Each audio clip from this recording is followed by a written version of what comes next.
हम प्रार्थना करेंगे।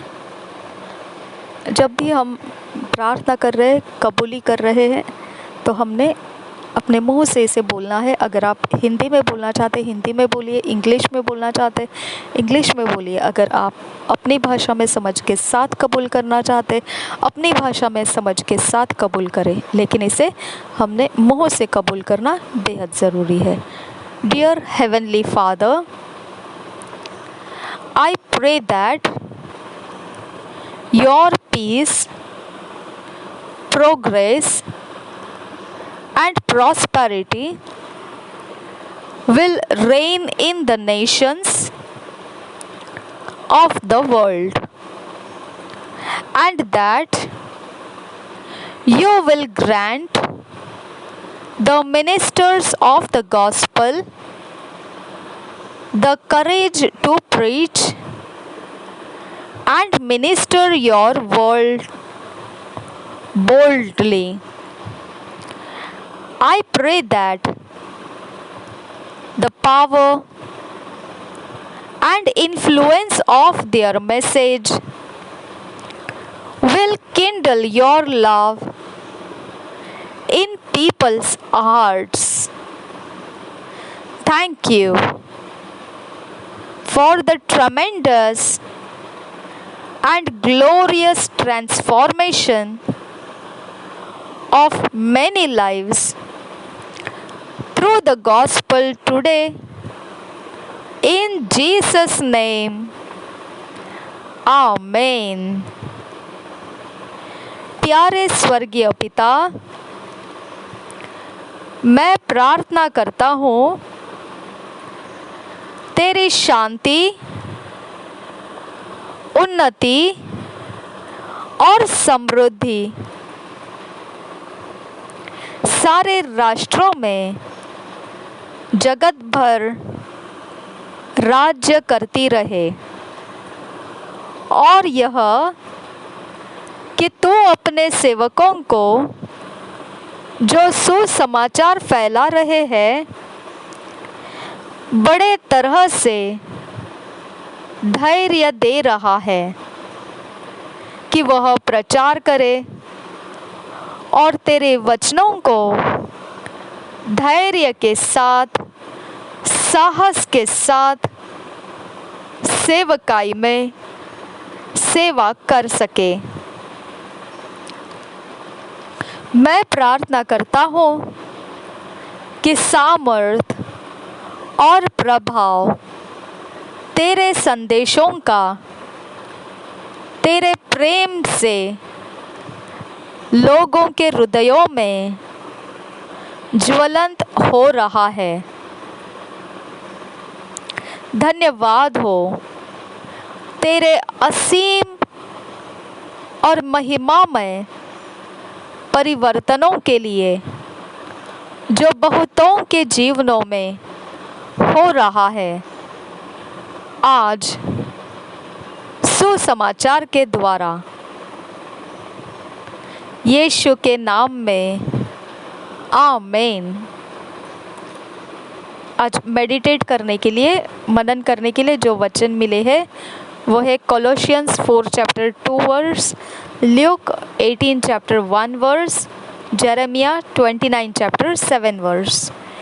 आज मनन करने के लिए जो वचन है कोलोसियों की पत्री 4 अध्याय 2 वचन, लूका रचित सुसमाचार 18 अध्याय 1 वचन और यिर्मयाह की भविष्यवाणी 29 अध्याय का 7 वचन। हम इंग्लिश में पढ़ेंगे तो किंग्स जेम्स वर्शन में से पढ़ेंगे, हिंदी में पढ़ेंगे तो BSI बाइबल में से पढ़ेंगे। Colossians 4 chapter 2 verse, Kings James version में से हम पढ़ेंगे। Continue in prayer and watch in the same with thanksgiving. Continue in prayer and watch in the same with thanksgiving. यही वचन हम हिंदी में पढ़ेंगे। कोलोसियों की पत्री 4 अध्याय का 2 वचन, प्रार्थना में लगे रहो और धन्यवाद के साथ उसमें जागृत रहो। प्रार्थना में लगे रहो और धन्यवाद के साथ उसमें जागरूक रहो।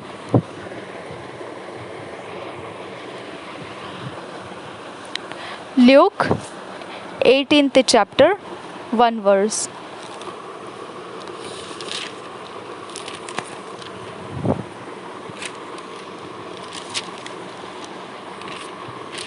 Luke 18th chapter 1st verse।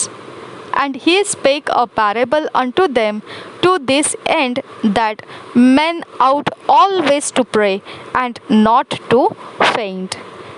और एक बार पढ़ेंगे। And he spake a parable unto them to this end, that men ought always to pray and not to faint। Hindi में पढ़ेंगे। लूका रचित सुसमाचार उसका 18 अध्याय का पहला वचन पढ़ेंगे। फिर उसने इसके विषय में कि नित्य प्रार्थना करना और हियाव न छोड़ना चाहिए, उनसे यह दृष्टांत कहा। और एक बार पढ़ेंगे। फिर उसने इसके विषय में कि नित्य प्रार्थना करना और हियाव न छोड़ना चाहिए, उनसे यह दृष्टांत कहा। Jeremiah 29 chapter 7th verse. हम इंग्लिश में पढ़ेंगे किंग्स जेम्स वर्जन में से। Jeremiah 29th chapter 7th verse.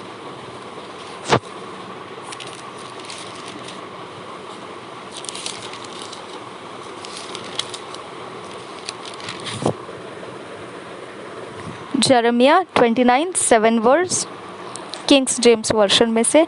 And seek the peace of the city whither I have caused you to be carried away captives, and pray unto the Lord for it, for in the peace thereof shall ye have peace।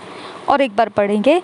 And seek the peace of the city whither I have caused you to be carried away captives, and pray unto the Lord for it, for in the peace thereof shall ye have peace। हम हिंदी में पढ़ेंगे। यिर्मयाह की भविष्यवाणी 29 अध्याय उसका 7 वचन।